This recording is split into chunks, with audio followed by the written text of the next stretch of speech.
Hello, నమస్కారం. నేను మీ doctor R Shravan Kumar, relief hospital Hanamkonda నుంచి.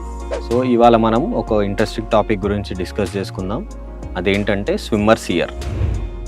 ఈ ఎండాకాలంలో మనం పిల్లలు కానీ పెద్దలు కానీ చాలామంది స్విమ్మింగ్కి వెళ్ళడానికి ఇష్టపడతారు.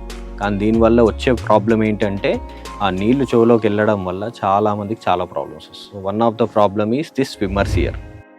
సో దీన్ని ఎలా ఐడెంటిఫై చేయాలి? దీంట్లో వచ్చే సిమ్టమ్స్ ఏంటంటే మనకు చెవి మూతపడినట్టుగా అనిపించడం మొదటిది, రెండోది తక్కువ వినపడడం, మూడోది విపరీతంగా నొప్పి రావడం అండ్ అప్పుడప్పుడు చీమ్ కూడా కారడం. సో ఇలా జరిగే అవకాశం ఉంటుంది. సో నేను మీకు ఇవాళ 3 టిప్స్ ఇస్తాను. దానివల్ల మీరు ఇది అవాయిడ్ చేయొచ్చు. Using a year plug. మన చెవిలో మన స్విమ్మింగ్కి వెళ్ళే ముందు ఒక చిన్న ఇయర్ ప్లగ్ లాంటిది మనం కొనుక్కొని వాడుకుంటే అది మన చెవిలో వాటర్ పోకుండా చూసుకుంటుంది. దీనివల్ల మీరు ఈ ఇన్ఫెక్షన్ని అవాయిడ్ చేయొచ్చు. రెండోది, కాటన్ని కొద్దిగా వ్యాజిలిన్తో అద్ది అలాంటి కాటన్ మనం చెవిలో పెట్టుకుంటే ఖచ్చితంగా మీకు ఈ ఇబ్బంది నుంచి రిలీఫ్ వస్తుంది.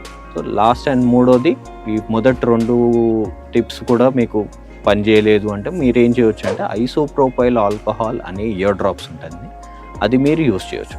కానీ నా సజెషన్ ఏంటంటే ఫస్ట్ 2 టిప్సే better for you. Thank you.